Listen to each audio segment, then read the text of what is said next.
The Semi-Pros is up next. Great to have your company. Our Haines Wilson ITP Toowoomba special guest is Matt Denny, champion thrower from Allora. Should be on the verge of heading to Olympic Games, but of course with COVID that's no longer the case. We're going to catch up with Matt and see what he is up to. We'll head out to the Southern Hotel, normally to play Jag the Joker, but the Joker was jagged last week. We'll head out to the Southern to see what's happening at bar 839 with Shayne Mogg. We'll also have a look at our Hogans Family Jewelers Rocks and Diamonds of the Week. And we'll also see if we can try and help you find a winner or two. All that's coming up on the Semi-Pro. Stay tuned. That's up next. Just about do, mate. Surely. There you go. That's outstanding. That much talent running around in our own backyard. Ladies and gentlemen, the Semi-Pros. The Semi-Pros. Ladies and gentlemen, give it up. Let's go.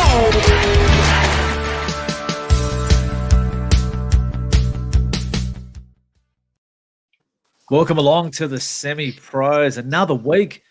Bit of a spring now step this week. All of a sudden, we've gone from having no sport on to all of a sudden they're talking about all sorts of different events that are going to happen, that are on soon, etc., etc. Plenty to talk about. Joel Stower, how are you? Going well, mate. Going real well. Life's good in the Sunshine State. How good was the Stradbroke last weekend? Group 1 racing here in Queensland. Real good spectacle. Good to see some Queensland horses flying too in the big ones. So, no, I'm going great. Thanks for asking. That's the guy. Steve Glover, very serious look. It's almost like a mugshot. I was just thinking that myself. Yeah, I haven't had one of these for probably 15 years since I did a bit of time in the lockup.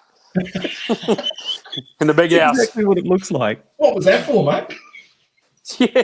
I peed on a bin there one time and got caught. Public nuisance. Well, No, actually, mate, it's good to be back, though. Isn't it all happening? You've gone from nothing. All you're doing is able to do is sit at home and punt and watch the races. So now you've got a plethora. It's all back. It's all happening. AFL, the EPL, the NBA, you name it. It's all happening. So it's good. Bit of normality. yeah, plenty going on. Troy Gurski, what's happening? Still licking my wounds, mate, from last Thursday, I think. Oh, God. 59 zip. Not good when your missus is a Rooster supporter, is it? So, yeah, hopefully it shows. Yeah, What's the that, mate? jersey's gone. Where's it? Yeah, I threw it in the bin. Yeah. Yeah, so now hopefully they can show something tonight. Something, anything. Yeah, so, but no, as Steve said before, how good having all the sports coming back. The NRL's kicking along. And if other sports come back in now, as we said, the AFL and the NBA and the soccer and how good's the end of the year going to be? Like that November period. There's a bit going on. Then even did you see, like as I said, like go from nothing to everything, and now all of a sudden they're talking about, like even in Joel, as you know, in the boxing world, they talked about the mega fight that's been signed. Of course, Joshua and the Gypsy King. That's got to happen. And then first up, that's the third fight between Wilder and Fury. And they're talking about it's a leading chance of happening in Australia at Bank West. Serious? Fair income or what? That'd be unreal, wouldn't it? Massive fight for Australia if that happens. But why is it? Is it because the COVID's under control out here? Is that what they're talking? It's going to come out here? Or? Yeah. So they're sort of talking about obviously being able to get a decent crowd here, and then obviously have it on box. Talking like Troy talking about before, talking about a big massive end to the year. Boxing Day could be this is when they're talking about hosting this fight on Boxing Day. So obviously it would go talk about like Rocky IV. It'll go back into the States on Christmas night. On Christmas Day, yeah. Yeah. Tell you what, James, mate, be a nice little present from Uncle James to Power Stower over here, buddy, for Christmas. Anyway, we'll fly down, Christmas night. And watch the big one. Yeah, right. Yeah. It'd be great. I'd seriously go to that. If we have it out here, I'll be there, 100%. But are they fair income? Geez, it'd be an expensive couple of months, but for me, because obviously Para will be in the grand final, so that'll be that. And then, obviously that one, big one down there too. So I might as well just get an apartment in Sydney. You'd be on enough coin to get one, so. Oh, don't know about that. Just a battler, mate. Just a battler. So, like we talked about last week, seriously, I know it'll come up a bit more in a topic later on, but I'll go to you first, Troy. The Bronx, are they gone, or are they? Can they turn it around? They tell you what, they are one team. Very, very, very, very, very, very, very lucky they didn't wipe the first 2 rounds. Oh, I don't think they're gone. They've copped 2 Hogans, but they're still 2-2. Jury's out until when they get their players back. And they get a few of these blokes back.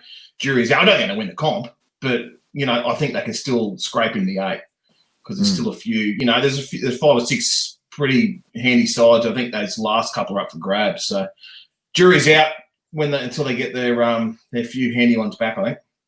One of our great followers of the show, the air guitar himself, he's Bronx 1-12. The air guitar. The air guitar. That is literally the best thing I've ever seen. That. You got any multis going this week? I'm sure he's got about 10 going, I'd say. Well, this is probably one here. Broncos 1-12. He's launched into that. Is he live in any of them or what? So I'd love to be the bookie. Yeah, me too. Give him a ring, Steve. You've got his number. I'd love to be the bookie. Glove a bet. Yeah, so that's what's going bad. What's going good? You two blokes, someone you're all happy. Steve, how good's your mob going? The Knights.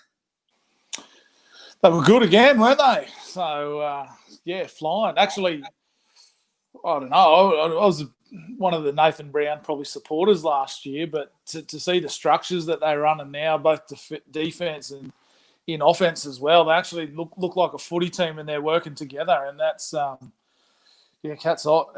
hats off to O'Brien. He's obviously done a wonderful job, and he's probably brought a lot of those principles and structures from the Roosters over. And then after seeing what he's done there, I can't believe the Dragons have kept McGregor on and haven't opted to jump on someone like Craig Fitzgibbon. Who's been brought up through that system. But anyway, I don't know. I think we'll think about that later on too. But they're flying and playing some really good footy.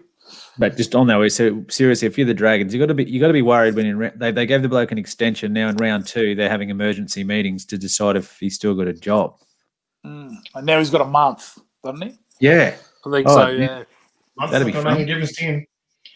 Did anyone watch any of the game the other day? I caught the back end of the game, the second half. I watched the whole thing, yeah. And there was just 17 scared players out there that just didn't want to. It was like they were scared to make a move because they got a pretty handy roster when you look at them across the board. Real good. The roster's riridiculous. It's a top 4 roster. They got one of the best forward packs in the comp. Yeah, and they looked ordinary. Like even their guns, like Frizzell looked second rate. Like, and he's an absolute gun. He's already thinking about his time next year in Newcastle, the big fella. Yeah, he's gone. He's counting his you cannot blame him. Counting his premierships already. I tell you what, the Knights are a good bet this week. $2.25, they put them up against the Storm. Honestly, 250 something they were today. Yeah, they opened up 250 into 225, I think. Yeah, good Follow price. the money, boys. I reckon that's nearly the bet of the weekend. That honestly, the Storm have looked garbage. Yeah, I said this last week. I reckon they're going to struggle to adapt a bit, and I think I might be right. Yeah, well, James, what do you thought? You thought they would, but terrible. They've been looking terrible. The Knights have been looking red-hot. I think it's going to be a cracking game. But for $2.25, Storm win last weekend. Yeah, I think they've got over. Played ordinary bunnies. Yeah, so they'll be right. They'll be right. They'll be there. I reckon bunnies will come good this week too. Actually, they got a couple of good ins. Jimmy the Jet and Cody Walker back. A couple of handy players there. Anyway. Now it'll be interesting week of footy. So that's all come out. We'll talk about that a little bit later on the show. But as always, I've got a special guest joining us on the show this week. Very, very lucky to have a local athlete that again has gone on to make a name for himself on an international stage. So he is our Haines Wilson ITP Toowoomba's special guest on the show this week. He's up next, Matthew Denny.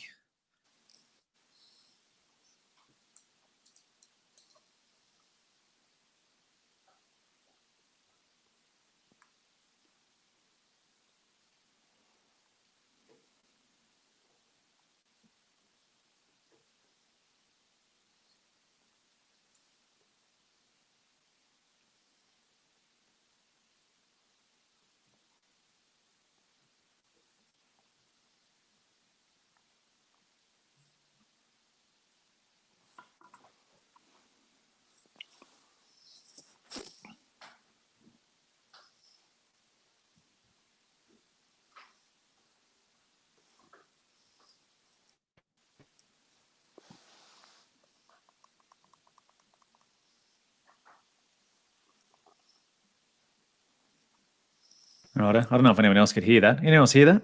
No, I couldn't hear that either. I was lip reading. Right.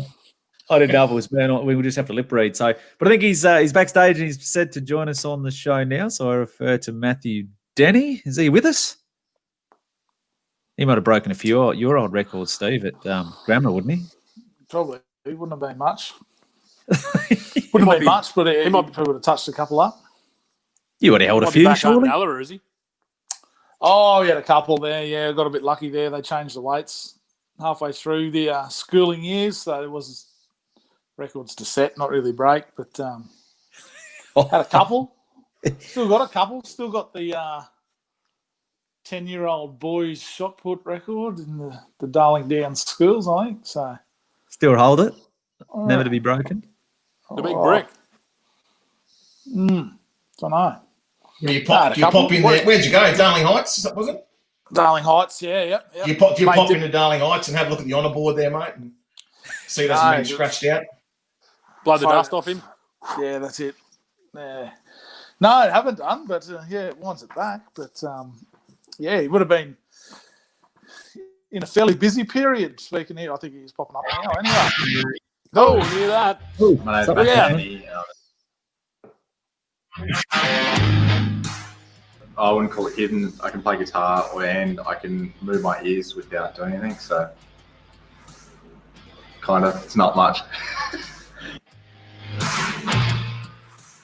My guy, Brandon Stark, and one, because we're quite good at Minecraft together, and two, he's one very organised cat.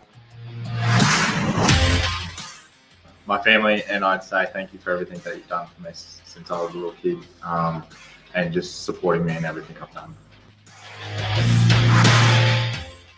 That was actually one of the biggest things that helped me with my competition and actually performing more consistent, was making sure I was hydrated all the time and making sure that my nutrition was up to standard.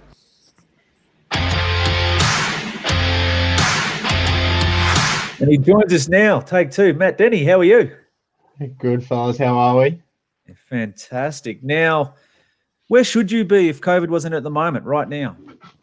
I think I'm supposed to be third comp of the European season. So I think I'm supposed to be in Sweden at the moment, staying in Stockholm. So that got kicked out. It was originally I was supposed to be traveling back and forth from Italy, and then it changed to traveling back and forth from Turkey, and now it's traveling back and forth from IGA half the time. So, yeah. So what are you doing now besides traveling back and forth from IGA? Mate, just trying to knock over everything. You know, we had to change everything around with our structure, with training, so putting focus on different things, and we got more time now. So basically training, and bringing golf back into the equation. And at the moment, like, I'm still unable to coach and work and stuff like that. So it's basically just full steam ahead on training, and uni's on break as well. So I'm sort of just living the pretty simple life at the moment, which is nice. So when all of COVID hit, so of course this is a huge year for athletes, huge year for yourself, gearing up to go towards your second Olympics and building up towards that. So close, and then COVID hit. What did you do? What could you do? You just how did you handle all of that, I guess? Mate, it was pretty we obviously knew that we were lucky that we were in the younger bracket and weren't going to get affected if we did, weren't as affected compared to the older generation. And I was pretty frustrated because we were coming to the main part of our domestic season, which was what was it?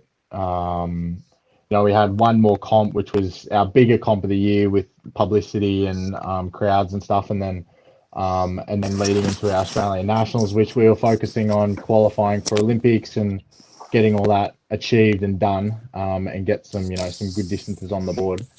And then basically within 2 days, the whole season was shut down, the whole year was shut down, and it was frustrating. Like for me also, like our training had to continue to consolidate the new training that we had tried out, because we tried a new phase in eccentric training and all that sort of stuff to see if that worked. So I still had another 4 weeks that I had to pretend like I was still going to try and throw far, but mate, by the time I got to the end of that 4 weeks, I was so over everything with the fact that the whole year was gone, and basically just very financially behind where I wanted to be. So, yeah, it was a bit of a struggle, and it's only now that we're starting to see a bit of light at the end of the tunnel because, Queensland Academy of Sports returning back and we're able to train in our normal facilities and actually have a training environment compared to where I was training in the gym by myself. And basically, it's a different way of training and very much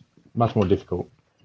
So when that light at the end of the tunnel, any idea? Competition, what's happening? No, so there was chat about going to Europe from August, maybe September, depending, but there's still potentially only 4 comps, which then also would be out of the Olympic qualifying time because now that's all shifted back to now reopening on the 1st of December. So our whole season's basically gone after 2020, which is frustrating, but at the end of the day, it's better for me because I'm still young, so I have that extra time to catch those older guys, where they hit their ceiling and I'm just still reaching that ceiling. So, the quicker I can get there, the better it is for me, basically, for Tokyo to take some scouts really. So, Matty, what are they talking about in terms of the Olympics? Are they any plans and rescheduling it when it might look like taking place, or? Mate, so basically, it's going to be the same schedule. Everything's the same as what it would have been this year. They've just shifted the year back, and which was very obviously a big struggle for them, and for such a mega event to shift like that. We were thankful that it was. I never thought it was going to be cancelled, but obviously, media loved speculating of cancelling and waiting 4 years and just basically pumping all that sort of stuff. And we just thought it's either going to happen or it's going to get postponed. And so, the postponing part was probably the best situation. It's just probably frustrating for every athlete because, especially for the athletes that are edging out, that would have been their last Olympics and they were focusing on that before they shifted into their new life and that new phase. And, some athletes have said, they've shifted it out. So, basically going to pull a pin and I'm not going to do the Olympics. So, which is frustrating for them because that's 4 years of hard work that's just gone to nothing. So, just that kind of thing. And in terms of going to the Olympics, is it a thing that you'll have to re-qualify now, or is it you've already booked your ticket, so it's just wait another year? So it's the same qualifying process, but what's happened is so they shut down the qualifying period from I think it was late April. So when everything kicked off and everything got cancelled and blah, blah, blah. So they shifted that, and whoever qualified before that end date is still qualified for when it reopens. But anyone that qualifies in between that meantime doesn't count until December 1st. So basically what we're focusing on is come out in December, have some comps, end the year on a good note with, big throws, good rankings and all that kind of thing, and then go back into heavy training and then just focus on Tokyo because then we'll be qualified and that's sort of carried out. Which was the frustrating part was we were supposed to compete. So the week that everything got shut down, we were supposed to have Brisbane Track Classic, and that we were focusing on qualifying that week. And I was in good nick and I was ready to go, and then everything got cancelled. And then they said, if you were qualified before we shut down, you would have been fine. So that was pretty annoying to have that, but not much you can do about it. So. Matt, you said before you got age on your side, mate. When is your peak? What age bracket is normally the peak for you guys in your sport?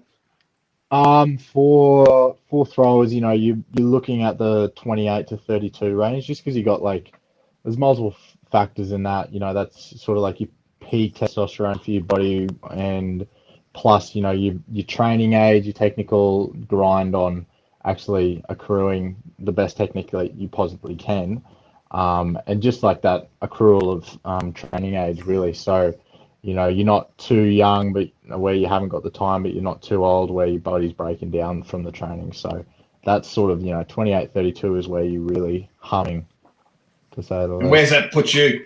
When you hit the bracket, how far you got? What's that? So I turned 24 last week, so I'm still well away from my peak. But at the same time, saying that, like, I know that if I get in good enough form, I can push these guys next year easily. So, yeah, it kind of works well for me. So, Mate, you're talking about being a throwing athlete. Obviously, you compete in the hammer, the discus, and the shot put, and you won the silver at the Commonwealth Games. If someone said to you, like, mate, you got to concentrate on the one, what would it be? well, so we're solely focusing on disc now. So we made the decision end of 2018 to focus on just disc. So, you know, yeah, we were doing hammer, especially hammer and disc together, all the way up to Com Games, and yeah, I got the silver and fourth in disc. But yeah, we decided to focus on disc just for what we wanted to achieve in the span of time that we had for Tokyo. And there's still chat about bringing hammer back, but we're just, you know, with all the shifts and the change in timelines, we kind of don't know how that looks now. So whether that comes back, we're not sure. But yeah, you know, we made a decision solely just because the distances that we wanted to get in the period of time that we had wasn't achievable by doing 2 events. But, you know, if I wanted to, I could have waited later and still done the both. But I'm an impatient guy, so I decided to shift back. So, is there many athletes out there that do double up on the events or even triple up on those particular 3 throws? You got the javelin too, but it's a bit more, I suppose, a different skill set, you'd say, in the throwing arena. So is there many that couple up the different events? Yes. So shot and disc usually couple up, but at the same time, not many people do it on the world stage consistently. There's only been a couple of them. When I was doing disc and hammer together at the level that I was, there was no one around, and no one around for a long time that had. It was good to know that I was there, and like, I think whichever one I picked, I knew that I could have got to where I needed to be. But I just, you know, discus was more financially incentive as well. You know, we're not anymore, which is even worse for the decision that I made. But hammer wasn't in the Diamond League circuit compared to where discus was. So there was more potential for sponsors and potential money and prize money and that kind of thing, and more comps that were offered. And then 2019 ended, and then they said, oh, well, we're not going to put you in Diamond Leagues anymore. So that sort of backfired for me. But hopefully they bring it back in maybe 2021 or 2022. So, yeah. Mate, I see the pick there before. Old Graham Pitt in there. Is Pitty still on board with you, doing some coaching? So Pitty and I parted the end of 2018. So main reason was due to the fact that I was living in Brisbane at that time. I decided to move just to get the actual access with QAS and have that big support community around me. And it just wasn't really working between Pitty and I with the distance and the time together that you need really to spend doing technical work, hands-on, actual seeing training and delegating, that kind of thing with programming and load management. So we ended up parting end of 2018. And so my current coach is Ben Thompson. So I don't know if you guys remember Big Bad Tomo, the cricketer, fast bowler.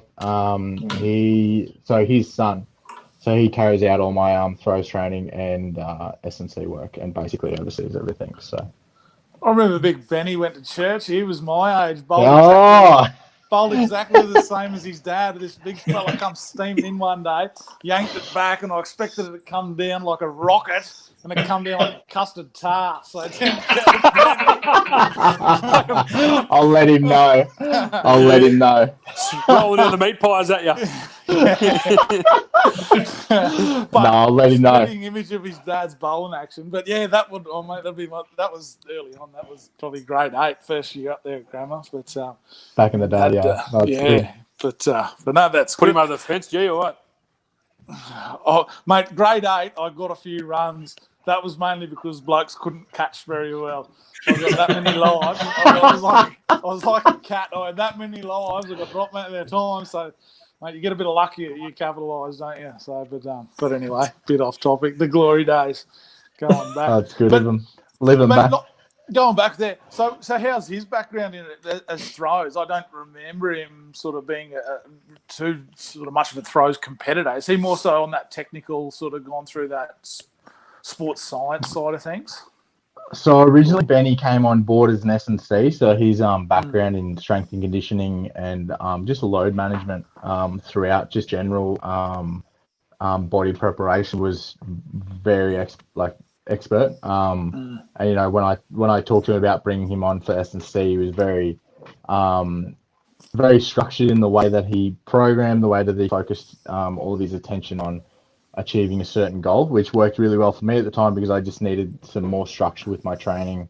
With the more that things came on, especially with doing the 2 events, I just needed to be very precise with the management of it. So he originally came on with that, and then ended on taking on the technical side. And Benny was actually, so I'm basically Benny's first discus thrower. So you know, he's done very, very well with. He's a very research guy, so he wants to know something. He'll go to every little point to actually find everything about it. So we've worked with a lot of the top coaches over the world, and you know, just accrued information and then, you know, molded it to what we need and stuff. So he's done a very good job in the fact that I'm his first discus thrower. I think he had a bit of pressure on him to shift over that, but he's done really well. So.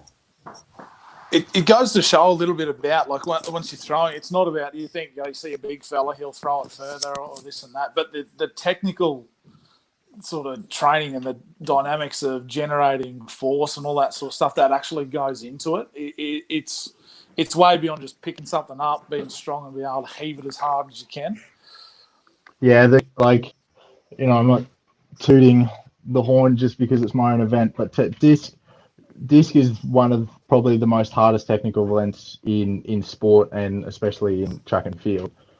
Just with the way that, you know, you've got 3 different motions of movement throughout the throw, and you're trying to actually basically precision pinpoint your feet to be able to move, create rotational energy, vertical energy, and as well as linear. So as well as trying to fly something perfectly. So it's a balance of being able to do the technical things perfect, as well as be as strong as a weightlifter, as, you know, as well balanced as a ballerina, and basically as explosive as a sprinter. So you're trying to do everything as well as you can, and then place that into a technical model. So yeah, it takes a lot of. That's also part of the reason that we have such a late peaking age. You know, like sprinters, you know, if you're past 24, that's where you start to really slow down. But for throwers, you need that time to accrue, you know, all these different facets of sport to be able to be good at just a single movement. So, Did you ever throw your hand at any other sports, mate? Did you? I know you're a big lad when you're growing up. Did Grandma throw you in the rugby side, or? So I was a leaguey boy back in the day, and you know, originally I wanted to go play NRL because my brother Jonathan made NRL, and all my other brothers played for Wattles. So like I was always keen to go for top ranks in footy, and then, you know, Ass just ended up taking over, and I was, you know, swimming and a couple other sports here and there, and then went to Toowoomba Grammar, fresh off a broken collarbone and a loss in the grand final for under 14s, and we, you know, they said, oh, you know, let's go. You know, we'll chuck you in the rugby squad, even though I was there on scholarship for athletics. And yeah, I tried a couple of games of rugby. It wasn't my cup of tea, just didn't really enjoy it. And then within 2 games of rugby and about 4 weeks of being at the school, I basically said, you know, it's time to just solely focus on athletics. A few of the coaches, especially the first 15 coaches, were not happy that I pulled the pin on that, considering I was the biggest boy in their squad. But then, I mean, after 2 years of focusing on Ass, we ended up winning world champs, like world youth, and then everyone wanted to be my friend again. So it ended up being a good decision. So just a couple of people didn't agree with it, I guess. Speaking of other sports, mate, you've always been a bit of a boxing fan. I remember the first time we ever met you was at I think it was at Warwick or the Allora. Yeah, it was in Warwick. Was it Warwick? Yeah, Darling Downs. Yeah, that's when Sports Awards. Les Sherrington was popping off. Yeah, that's right. Yeah. And, Yeah, I remember that. It was a good night. From that time, Brendan always said, geez, you make a good fighter, and you've always popped into the gym and, throwing the hands about, and you can punch like a horse. Would you ever throw your hand and hat in the ring and have a fight? I'm scared for the answer because I feel like James will try and chuck me in a pro-am or something like that. But no, like I've always loved boxing and I just love the sport and the intensity behind it. Considered it, not sure whether I would, maybe later after Aths, maybe for a bit of fun and fitness. But yeah, never really, I don't know, on the fence with it, whether I would. On the fence. It's not a no. Yeah, no, it's not a no. It's not a definite no. But tell you what, I didn't know about Joshua and Jips signing. That would be sick. That would be a good fight. We're all staying at your place, mate. You're a Korean, aren't you? Yeah. It's in Sydney, isn't it? Yeah, we'll fly. You guys can stay down. We'll fly down and then we'll come back. Done. Plenty happy there now. Yep. Go on, James. Private jet. Yeah. Yeah. We'll fly out of Toowoomba then. Yeah. Okay. Someone find it for me first, then we'll be right. So, Paragon home, the Paragon home, gold-plated one would be a better flight anyway. So, seriously, we've got two of Grammar's greatest ever athletes on the show here, Steve Glover and Matt Denny. Steve, did you break any of Steve's records or anything up there, or did he hold any, or was he still any of the younger ones? You'd still hold some, Steve, surely. I don't know. I got no idea. I know I had a couple GPS ones, but they got broken pretty quick following the years. But Which records did you have?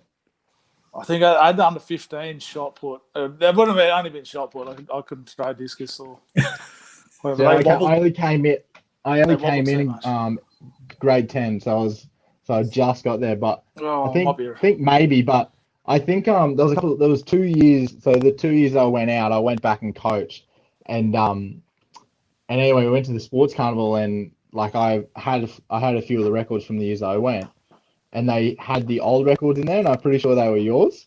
Yeah. Anyway, and I was looking at the program. Because they changed the weights from pounds to back. kilos. Yeah. Yeah. Oh, that long ago. Oh, yeah. But also, he was there and up the road, mate. Noah was building the ark. Yeah. Laying the foundation. That was good.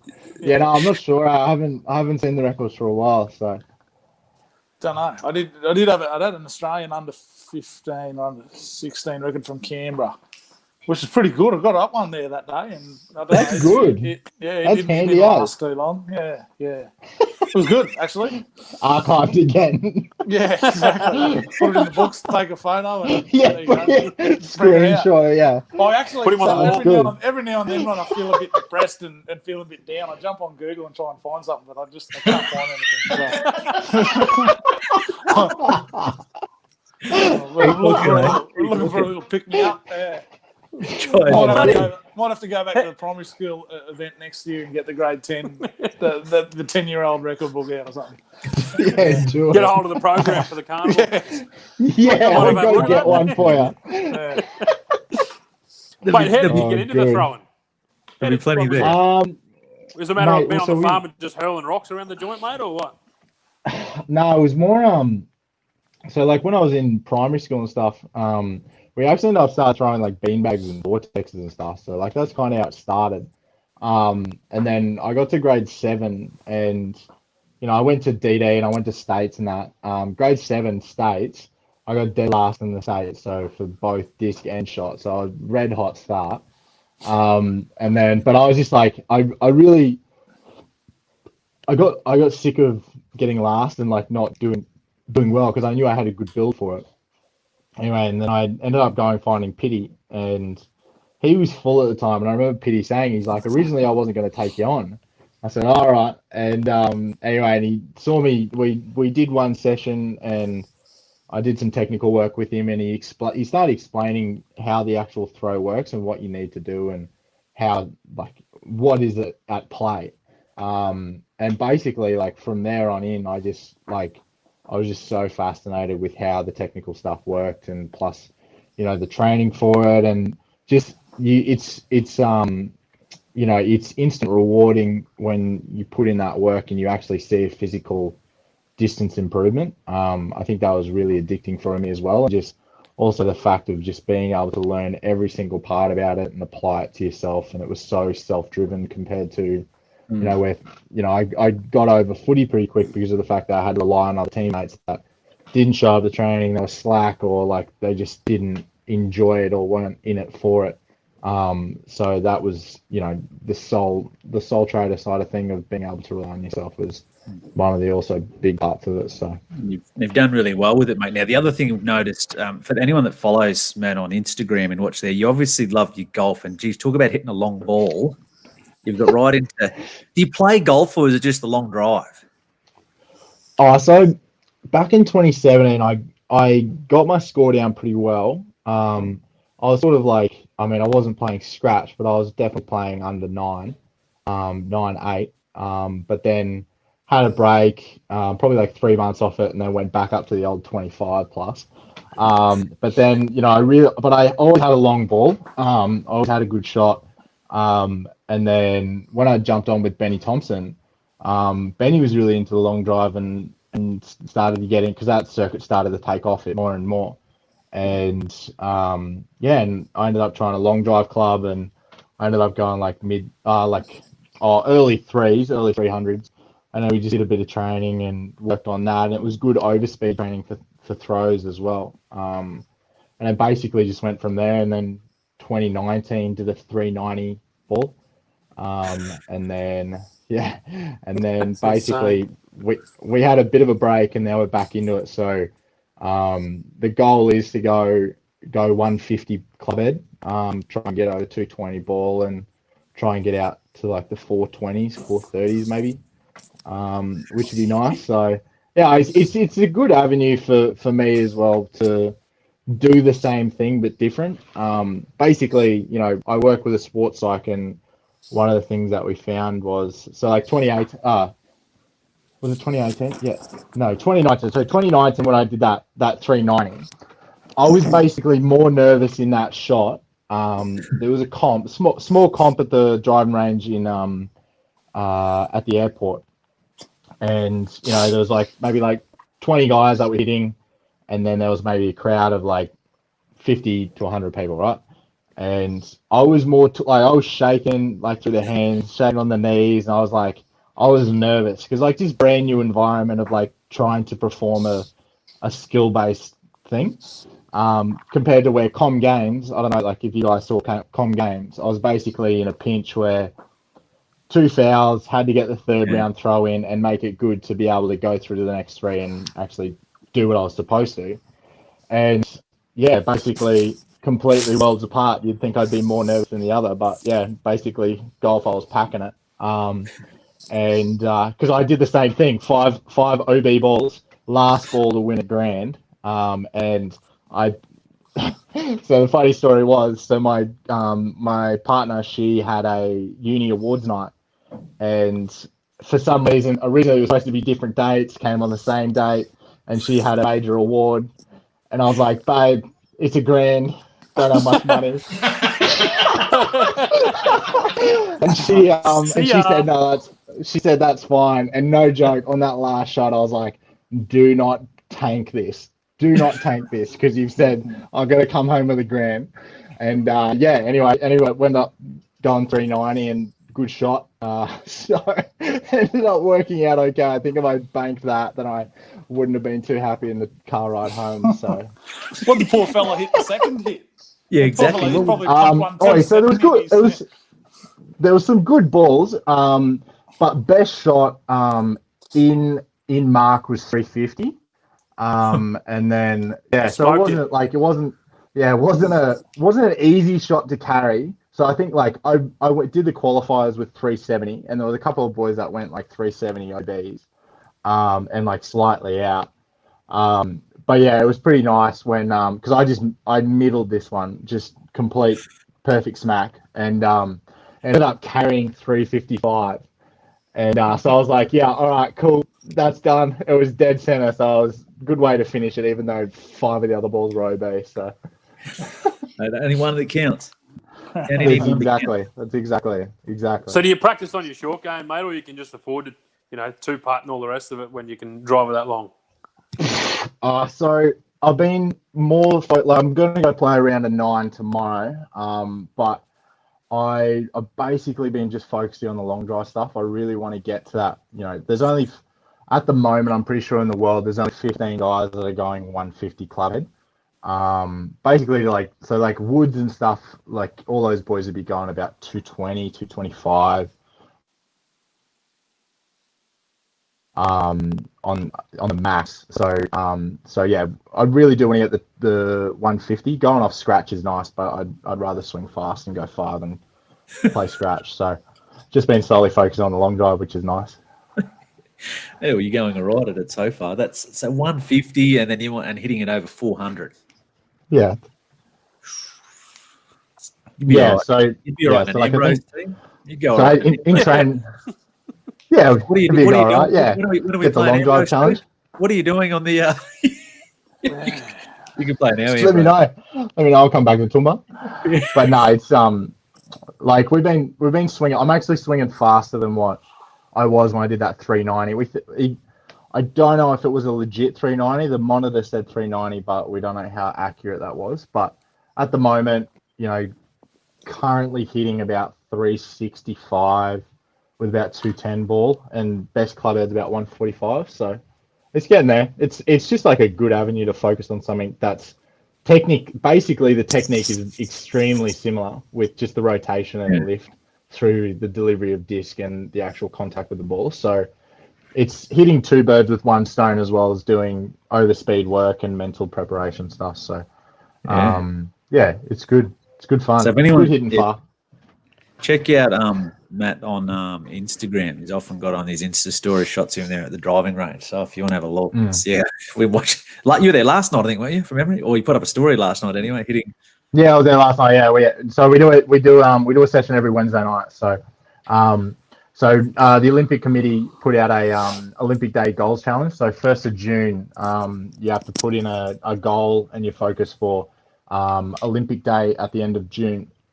And I basically said, all right, well, my focus is to get back over 400 yards, which is like it's a solid nut, like not 400 meters, because like that's a different ball game. But go back over 400 yards. I think it's June 23. So I think I might do a little bit of a mini mock comp by myself at the driving range and see if we can get back out over there. So it'd be nice. Right. Well, we'll keep an eye on that, see how that goes, and also we look forward to seeing what happens with the throws, mate, as well. It'd be good to see things get back to normality and see you get back in there competing from at all different levels, internationally, locally, of course, the Olympics and all the rest of it like that. So, but mate, really appreciate giving us some of your time on the show tonight. It's been fun, and I'm sure we'll catch up with you again.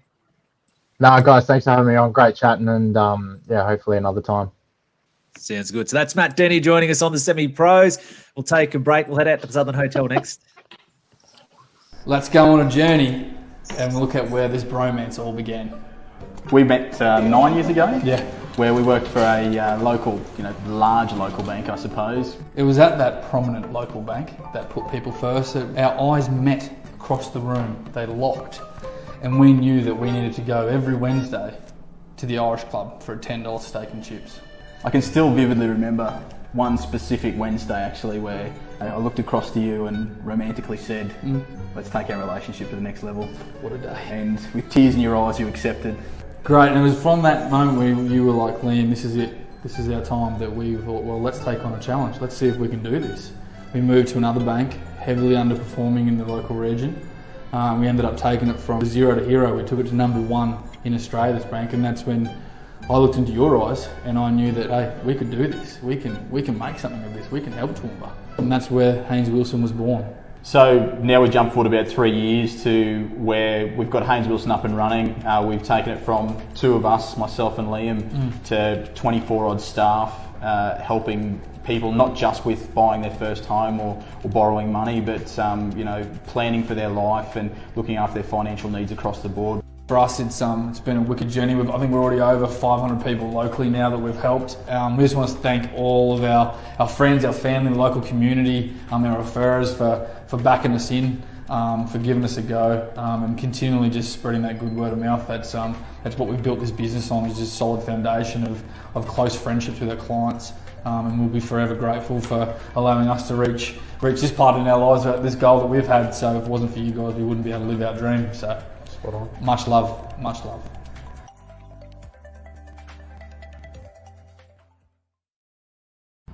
Hi there, Rhiannon from the Southern Hotel Toowoomba.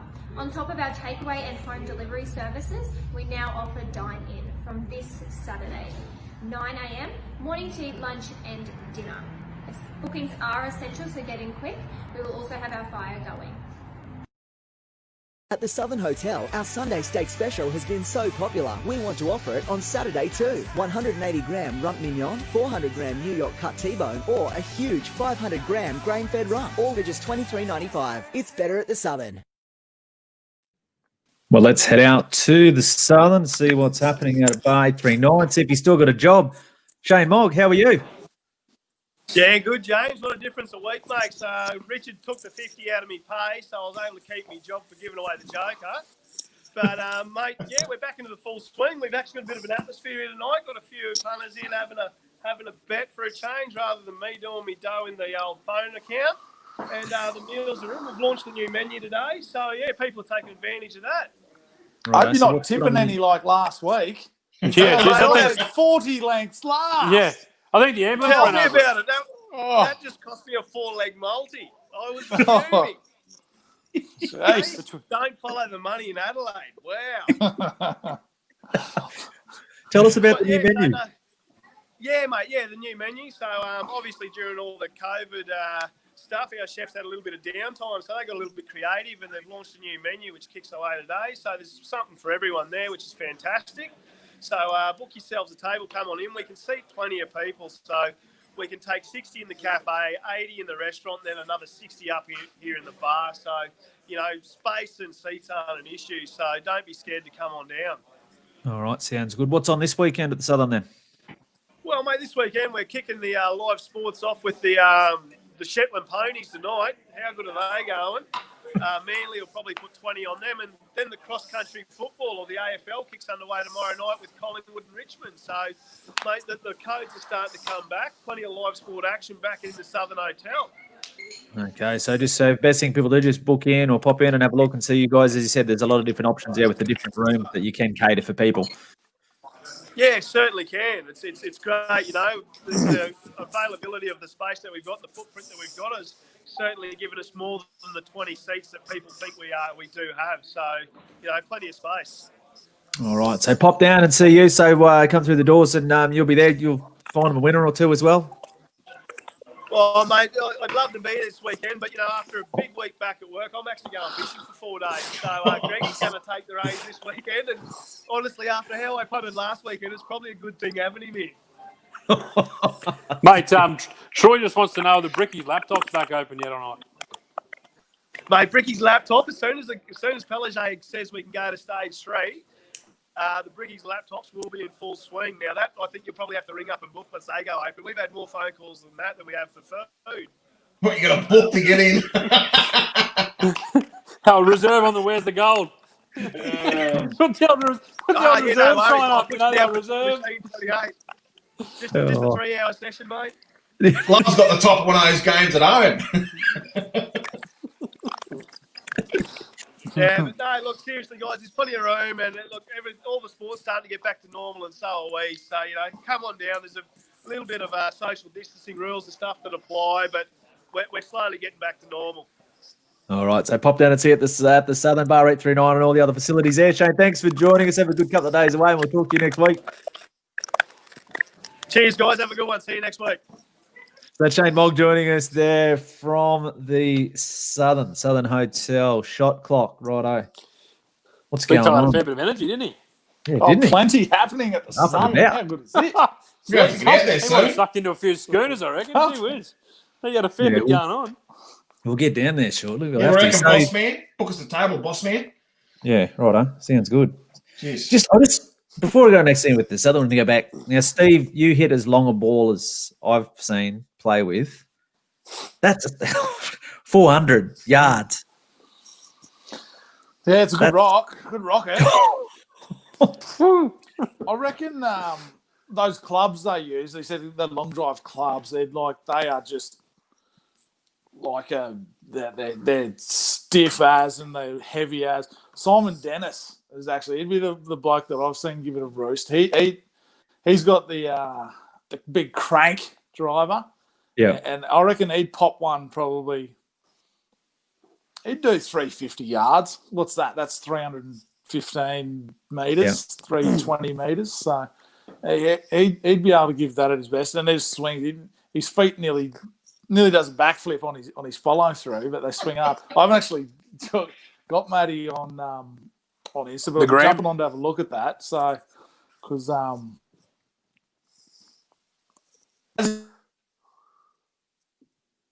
old throws coach used to do is generating the force and that sort of thing. Same thing as you do through the throwing events. So it was pretty interesting. And I assumed if he didn't play golf, he'd be able to give it a ride. Yeah. But, obviously gives it a fair ride. So, but yeah, that's massive. That's massive in anybody's. Yeah, I was going to say, no matter what sort of club you're using or technology, that is something. Yeah, mate, he's as strong as a bull, that bloke. Yeah. Oh, I remember holding the pads for him one day and he broke me wrist, seriously. I had two hands on both punches, the jab and the right hand. I was hanging on to two hands. It was just the once only sort of thing. I won't be doing it again. To his credit, but he's a lot smaller than his competitors, isn't he? When you see some of the blokes he lines up against. For sure. No doubt about it. So, and 24 years of age. So in that sport, he's got a long, long way to go, considering he's already been to one Olympics. So, and he's 24, so about to go to 2. So, yeah, interesting times coming up there. Let's have a look, guys. Southern Hotel shot clock. We talked about it earlier, so I'm going to skip the first one about the Broncos. Can they recover and make the 8? Talked about Paul McGregor. Will Paul McGregor see the season here? Joel? No. I don't reckon he will. They're pretty loyal, the Dragons, and I think they've given him every bloody chance. But I think that, like what Steve said there, they'd be mad not to jump at someone like Craig Fitzgibbon. Obviously, he was a former player of the club as well before he went to the Roosters. But just being a coaching around those good systems, I think it goes a long way. So I think Mary's had his time. I think they'll have to shift him on at some point. It would just be a matter of not if, but when. Troy? Gone in 4 weeks, I reckon. Oh, Mary, yeah. Did you see him? They were panning to him in the box the other day, and he was a dejected man. Well, you could just see his time's up. It's sad for a bloke that's had his career through them and come through the coaching ranks, but I think they'll bite the bullet. Also, that meeting the other day shows you the writing's on the wall. Mary will be gone. I'll give him a month, I reckon. Steve, anything different? No, I couldn't believe that he lasted through the emergency meeting there, and they rescheduled to reassess in 4 weeks, and that'll be it for him. I'd say they can't come back from that. Just like the Broncos, I didn't say they are not a hope in hell in making the 8. I reckon he'll see this season here. Who are they going to? But haven't they got Flanagan there as well? And yeah, he can't coach Flanagan. He's not allowed till 2022. Yep. 2022. Who's that? He can't head coach till 2022. Shane Flanagan from the Sharkies. Yeah, right. What's wrong with him? He'd be putting the juice in him, wouldn't he? That's why he's not allowed. I thought it was 2021, so maybe I need to rethink what it is. That's why I was going to say he'll see it out, but he won't. No. 2022, 2022, yeah, he's got no one. I think till head. I think he might be an assistant coach or something. Yeah, he is. He's the assistant coach now. Yeah, but he can't. So, I don't know. He can't be the head coach. No. I thought it was Trent. It might be 2021. I was reading somewhere that they were talking about Trent Barrett, but surely not. He was pretty ordinary when he went to Manly, wasn't he? Yeah, but he. If they're talking about again, as you said, sticking to their own old boy of the club and all the rest of it, maybe. Brownie. Brownie. Brownie be good. Bring Brownie back. Slap in the face. That's what they need, actually. Brownie give him a few clip under the ears like he did the bloody Barrett that day. There'll be a few floating around looking for a job anyway. So, but we'll see what happens there. Now, as we talked about before, it's exciting with all these sports coming back, so it generates all this talk and all this interest. Basketball is about to resume this season, and already all the speculation: where will Giannis be next year. They're talking about Golden State. They're talking about possibly Toronto. Of course, the old Knicks will always pop up. There's the Bucks. What chance he goes to Golden State? What chance he goes to Golden State? That's my question. Steve? What chance he ends up? I don't think there's much chance he'll go anywhere. I'm pretty certain he'll stay at the Bucks. Yeah, he'll stay there. Oh, he said he wants to be a one-club player. He wants to be at the one team for the 20 years, his career, 20 or 25 years. He wants to play at one club. He's come out and said that. And especially if they go deep into finals, which they probably will this year, yeah, he'll stay where he's put. And they need to build around him. Their GM needs a bit of a rocket because they've got some ordinary guards. But I'm pretty I reckon he'll stay there. If he goes to Golden State, they may as well just cancel the league because that'll be curtains for it. Exactly. So, but will be interesting. Troy, your take? I'm with Steve. We're going to stay. I think he's got a bit of a sense of history, and he's brought the Bucks to where they are now. Hasn't got them all the way, but I think he's a bloke that he wants to see himself up with those top echelon players over the years, and if he wants to be up there, he's probably got to get the Bucks a couple of titles, hasn't he? So I think that's going to be his goal for the next few years. I think he'll stay at the Bucks. Right, Joel? Yeah, I'm in the same vein too. I had it written down here that he stays at Milwaukee as well.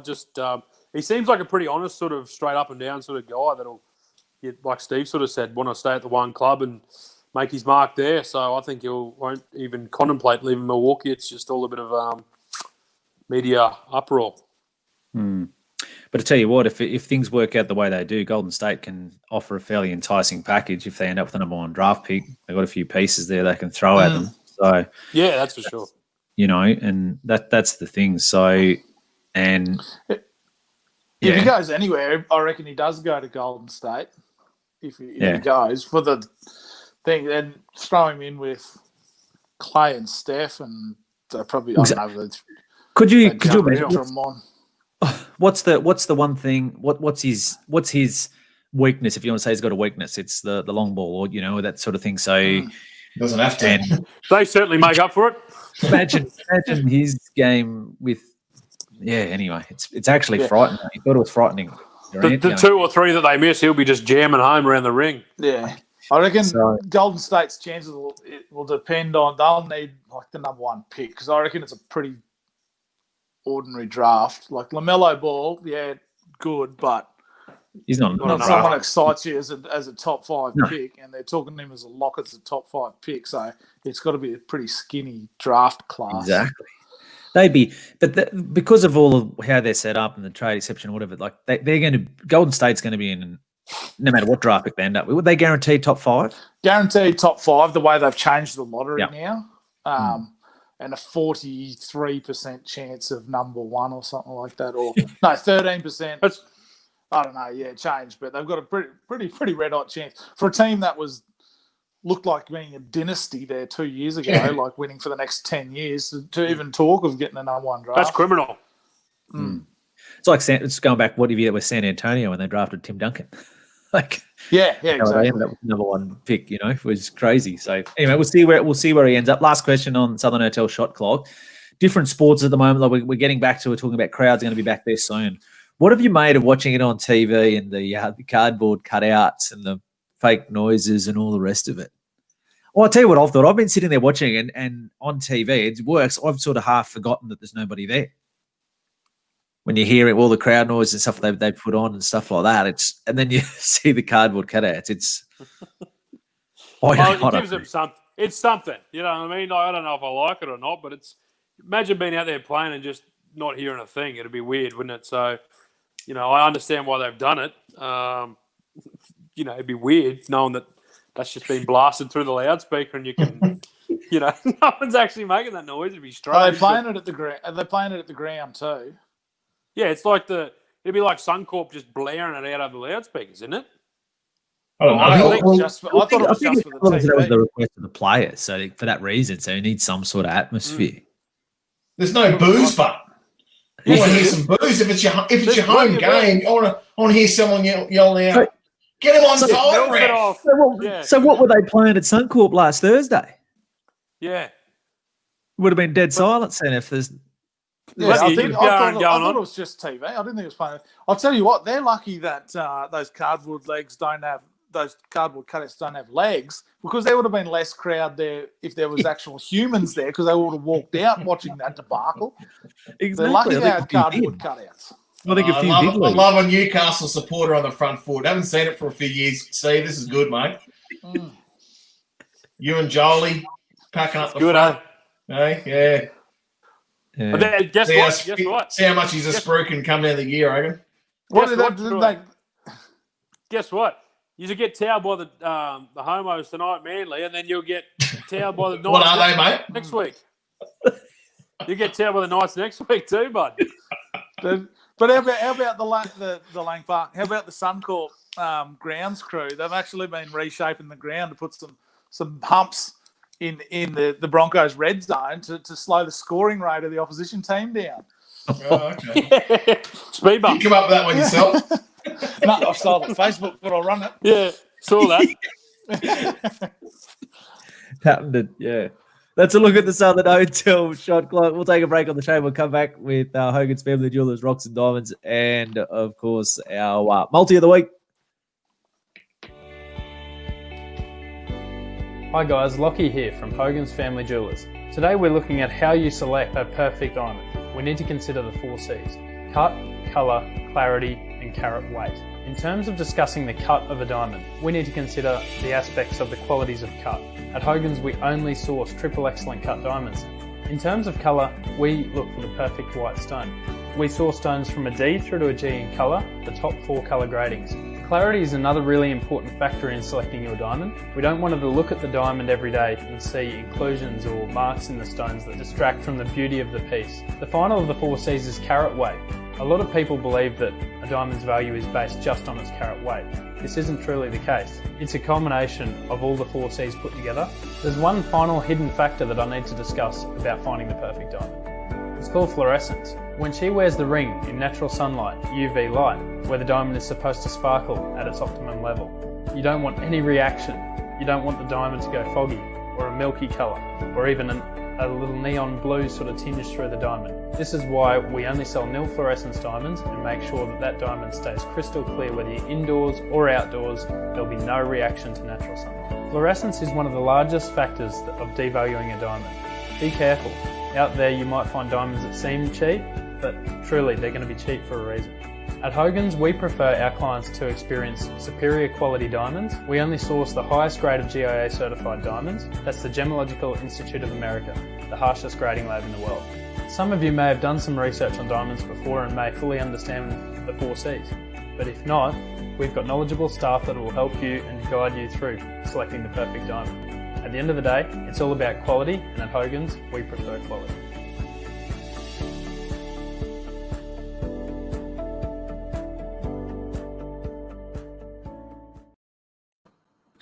Hogan's Family Jewelers, Rocks and Diamonds. What do we got, lads? Who's got a rock or a diamond or both? I've got both, but we've already spoken about both. What are they? Rock was the Bronx. I don't think they could get any. They're only going to get worse before they get better. The Bronx. As I was saying, they play Manly tonight. They're going to pump them. Play the Knights next week. I think they'll get a cricket score, and then they play the Titans. So that might be the turning point for them. I think. So the Broncos is your rock. Yep, and then my diamond was Anthony Joshua and Fury. Signed, seal, delivered 2021. How good is that? I'm pumped up for that. Obviously, we spoke about he's got to fight Wilder again first, but it's a 2-fight deal with the pumped-up weightlifter, as he calls him, AJ. That'll be outstanding for boxing. It's got to get through Wilder first. They belt him again. Through Wilder first. I agree with you, but I mean, you know, they've got all these things set up and stuff like that. Wilder could come out and just never know. He's too smart for that, old Fury. Way too smart for that. We'll see. Never should be. All right, as I said, it should be the case, but never look too far ahead in sport. But anyway, he's got next year planned before this year's done. So we'll see how that all pans out. Right, I'll go. Mine's kind of same team, but different sort of scenario. Football team as well. West Tigers. One diamond of the week is my team to Michael Maguire. Like we're talking about Paul McGregor and we talked about Anthony Seibold and mass changes and all this rot with the Broncos. What's Seabold done? Put a winger into the second row to bring in another winger to play on the wing, and he's left other glaring areas where you'd think surely, it could be changes. But anyway, so Maguire, whether it's right move or wrong move, he's obviously made a stand. He's dropped like their highest profile, probably what you'd think untouchable player, and benched him in Benji. So Was he playing though? Wasn't he stood down? Well, for COVID? and that's what I was going to say. And then my rock of the week's Benji Marshall for giving the reporter a peck on the cheek. So now that's just sent the whole world into lockdown. G'day, Nolan. Yeah, Slide into your DMs there, Nolan. G'day, Nolan. Yeah, that's that sort of thing. So everything's into lockdown. So it's been an interesting week for Benji. So, how about the look? He's done it and he's looking around seeing shit cameras.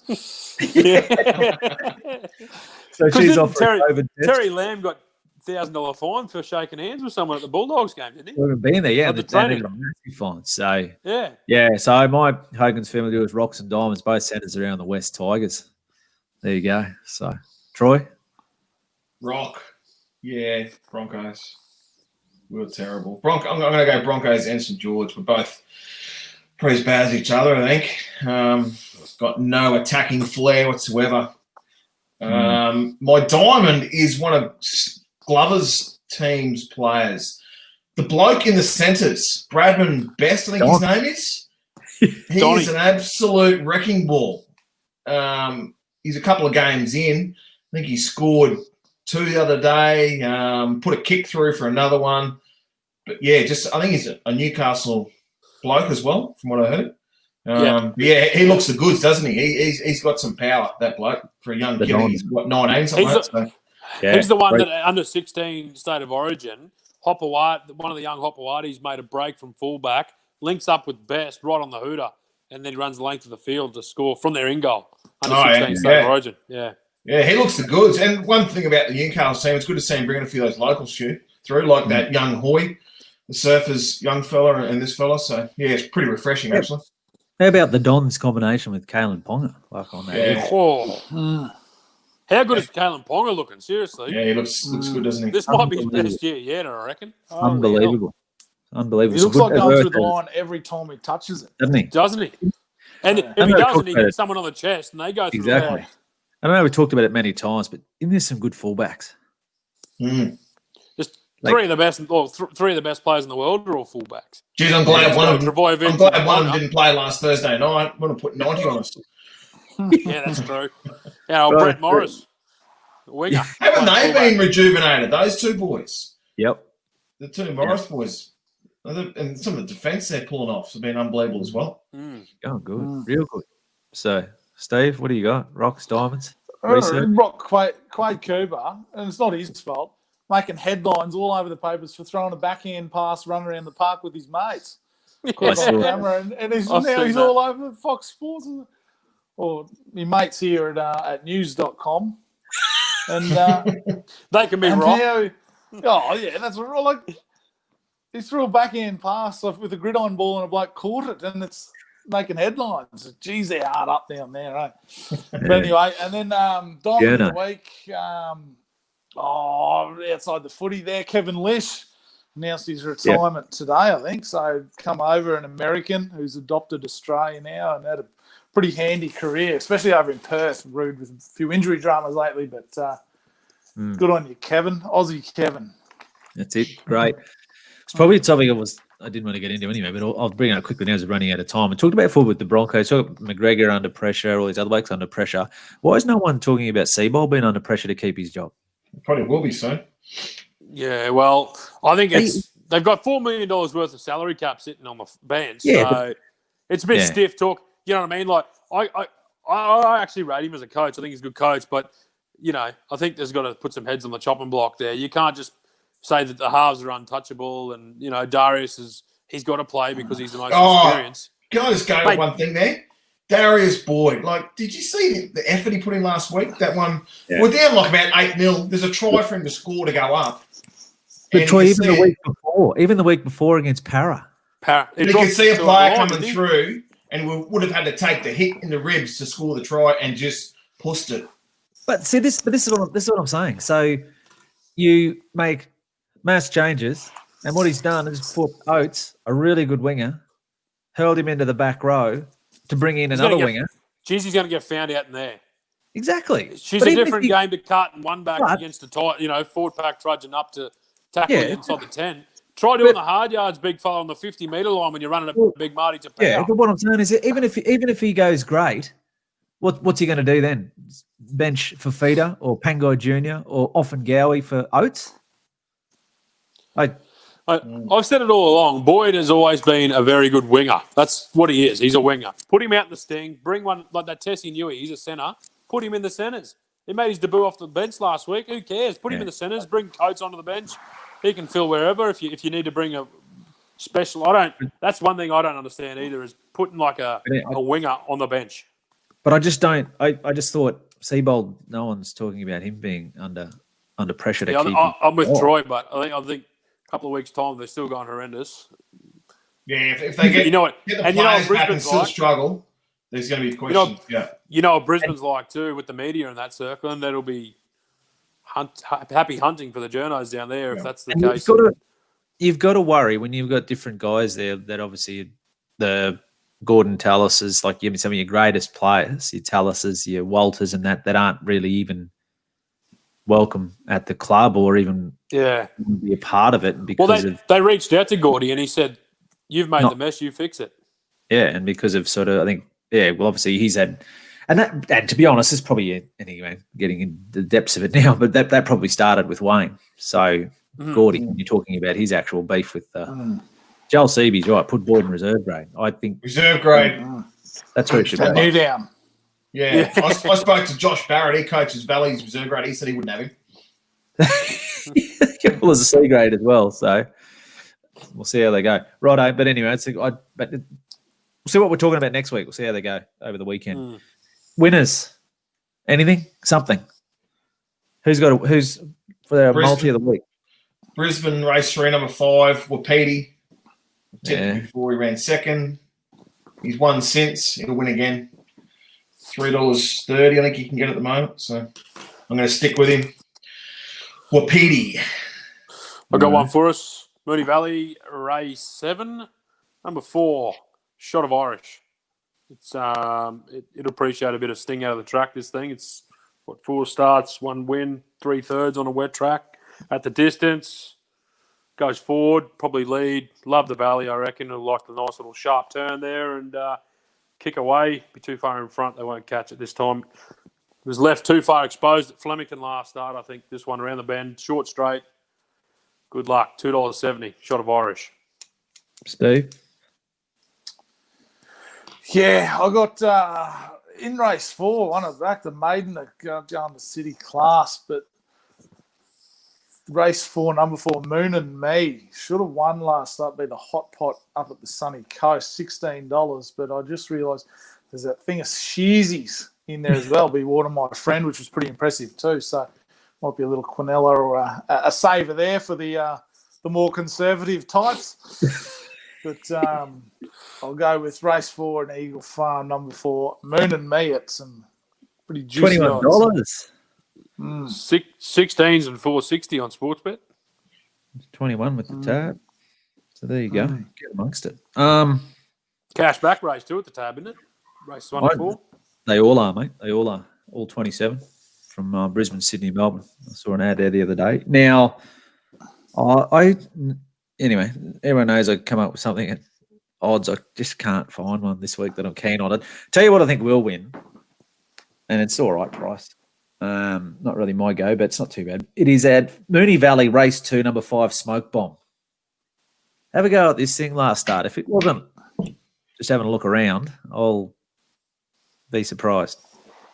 So I reckon it'll be ridden a little bit differently this time. It had 2 wins prior to that, and I reckon early on, the rail's out 4 metres at Moonee Valley, so I reckon you're going to want to be on the pace, on the fence, skating along, and if they jump this out right like they did just 2 starts prior, that's where it'll be, and I don't think they'll catch it. Smoke Bomb, race 2, number 5. Keen. What price? $5. Something for the battlers. That's all right. So, not a lot of meat on the bone there, with the way I like to play. But this is if you coupled up with Steve's and a couple others. Yeah, what about that's the one what you I were on last week? Nicking over. Gee, wasn't it stiff? Oh, yeah. $3 this week. Go Well, again. it should win. It should win. Go That's again. Prohibitive odds. Too short for mine, but it'll be awfully hard to beat. But Oja. yeah, well, not when you play like I do, 1 by 19 on a 1 by 19 basis. It's like shilling peas on that basis. Yeah, $34 and something to place. So no. There could have been a rock doing 110. Yeah, they might get it back this week. Yeah. Might get it back this week. So, but yeah, no, nicking over. That was that was a tough. Anyway, How good with like I said at the start of the show? How good with the Queensland horses? Two Queensland horses. You're beauty. Thanks for coming. Yeah, but I not taking anything away from them, but obviously a bit different ballpark this year with COVID. So Still a few come up though. Couldn't do the trick. Yeah, definitely. How good could Rothwire be? Rothwire's a horse. If you're having an early bet, I'd Golden Rose. really put a ticket on in the Everest. Didn't it make a mess of him on the weekend? Robbie Heathcote was sprouting the Everest too. Yes, line. The SSS form, yeah. Yeah. But it was unbelievable. I'd jump ship. I'd back the other one, the Black Soil Bloodstock. The Topa. And, yeah, I stuck solid with the Rothwire. Gee, it was a good win. Gee, they backed it late. Coming to 240. I couldn't believe that. It was like $4 when I got on. $4. Yeah, money told the story, didn't it? Like that, they just reversed a lot of those in terms of what the market was telling us for that race. So, but anyway, that's all. We'll find out. They got more feature racing at Eagle Farm this weekend. So there's a few winners as well. It was awesome to have Matty Denny on the show today. Don't forget it's also the Southern Hotel up and running out there. So pop out there, the new menu. If you want any jewelry, go and see Lockie Hogan. So he'll sort you out. Tax time at the moment as well. Go and see the Mad Hooers from Haines Wilson ITP. So tell you what, just on a finishing note, how sharp does Troy's jawline be? Jeez, he's got it humming over there, don't you? He's got that bit of lotion. Couple of weeks, mate. The back. Give us a close up, boys. It almost looks painted on. It does look like you've had looks like an emoji. Come on, James. Just because you got to paint one on, mate. Yeah, I do. Now this is mine. I've been growing this for 6 weeks. He's still my member Since COVID started. Yeah. He's still my member. Yeah. Same as Joel. Yeah. No, I know. Baby face. I know. Steve shaved this morning. All I know, you'll know with my facial hair because obviously I just sort of shaved just before It is, Steve. Look at him. It's every second week. Every second week of the month. That's bloke. That's a 5 p.m. shadow. Righto. Anyway, that's the show for this week. Thanks, boys. Have a good weekend. We'll talk to you all next week. Thanks for watching the Semi Pros. Cheers. Just about do, mate. Surely. There you go. That's outstanding. That much talent running around in our own backyard. Ladies and gentlemen, the Semi-Pros. The Semi-Pros. Ladies and gentlemen, give it up. The Stower.